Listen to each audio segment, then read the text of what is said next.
Hare Krishna, everyone. I will हरे be Krishna now. प्रभु जी।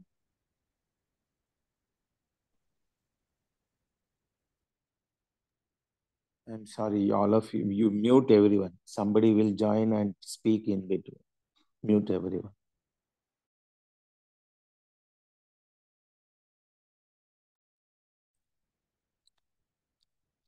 Hare Krishna, everyone.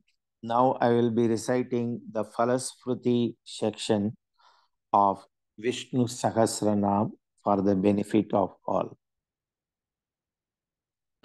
इतीदं कीर्तनीयस्य केशवस्य महात्मनः नाम्नां सहस्रं दिव्यानाम् अशेषेण प्रकीर्तितम् यैदं शृणुयान्नित्यं यश्चापि परिकीर्तयेत् नाशुभं प्राप्नुयात् किञ्चित् सोमुत्रेह च मानवः वेदान्तगो ब्राह्मणस्यात् क्षत्रियो विजयी भवेत् वैश्योदन समृद्ध स्यात् शूद्रः सुखमवाप्नुयात् धर्मार्थी प्राप्नुयात् धर्मम् अर्थार्थी चार्थमाप्नुयात् कामानवाप्नुयात् कामी प्रजार्थी चाप्नुयात् प्रजाः भक्तिमान् यः सदोत्थाय शुचिस्तद्गतमानसः सहस्रं वासुदेवस्य नाम्नां एतत् प्रकीर्तयेत् यश प्राप्नोति विपुलं याति प्राधान्यम्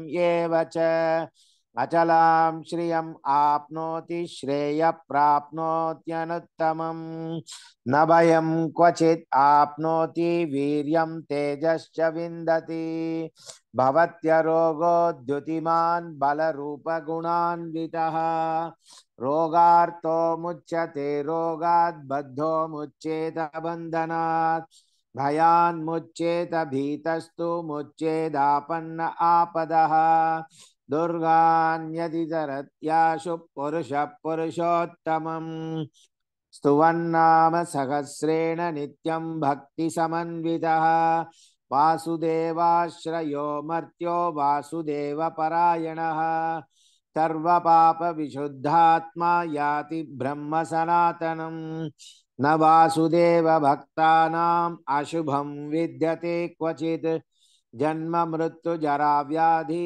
भयं नैवोपजायते इमं स्तवम् अधीयान श्रद्धा भक्ति समन्वितः युज्येत् आत्मसुखक्षान्ति श्रीधृति स्मृति कीर्तिभिः न क्रोधो न च मात्सर्यं न लोभो नाशुभा मतिः भवन्ति कृतपुण्यानां भक्तानां पुरुषोत्तमे दौसचन्द्रार्कनक्षत्रं कं दिशो भोर्महोदधिः वासुदेवस्य वीर्येण विद्रुतानि महात्मनः ससुरासुरगन्धर्वं सयक्षोरगराक्षसं जगद्वशे वर्ततेदं कृष्णस्य सचराचरम् इन्द्रियाणि मनोबुद्धिस्सत्त्वं तेजो बलं धृति वासुदेवात्मकान् याहुः क्षेत्रं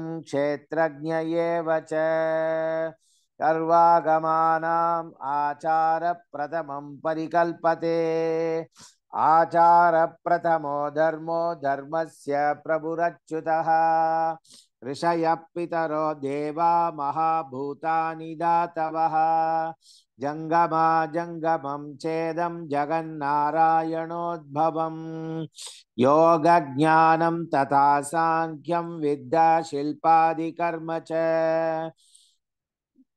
योगो ज्ञानं तथा सांख्यं विद्या शिल्पादिकर्म च वेदाशास्त्राणि विज्ञानं एतत् सर्वं जनार्दनात् एको विष्णुर्महद्भूतं पृथग्भूतान्यनेकशः त्रीन् लोकान् व्याप्य भूतात्मा भुङ्क्ते विश्वभुक् अव्ययः इमं स्तवं भगवतो विष्णोर्व्यासेन कीर्तितं पठेद्ययिच्छेत् पुरुषश्रेय प्राप्तुं सुखानि च विश्वेश्वरमजं देवं जगतः प्रभुम् अव्ययम् भजन्ति ये पुष्कराक्षं न ते यान्ति पराभवम् न ते यान्ति पराभवम् ॐ नम इति।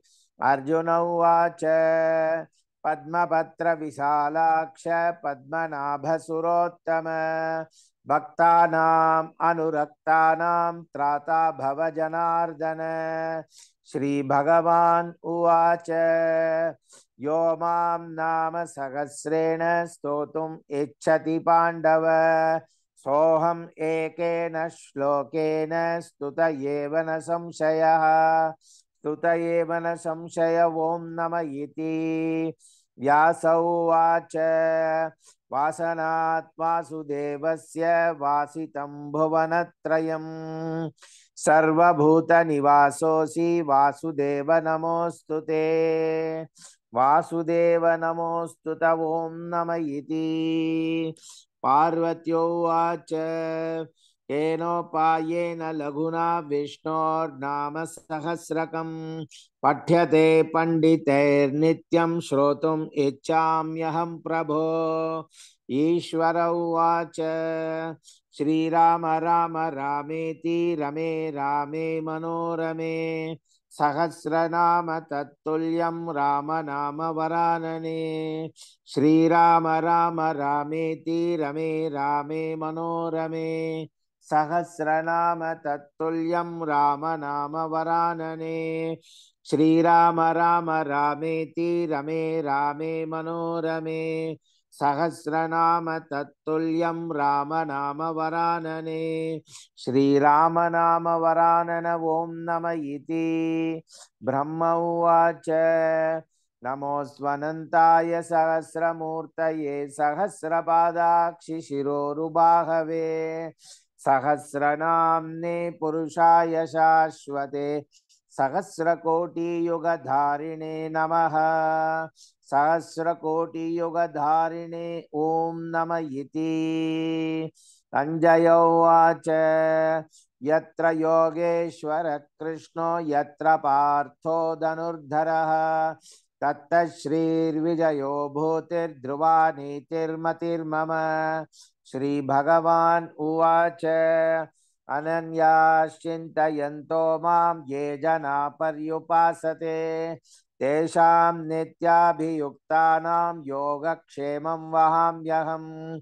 परित्राणाय साधूनां विनाशाय च दुष्कृतां धर्म संस्थापनार्थाय संभवामि युगे युगे।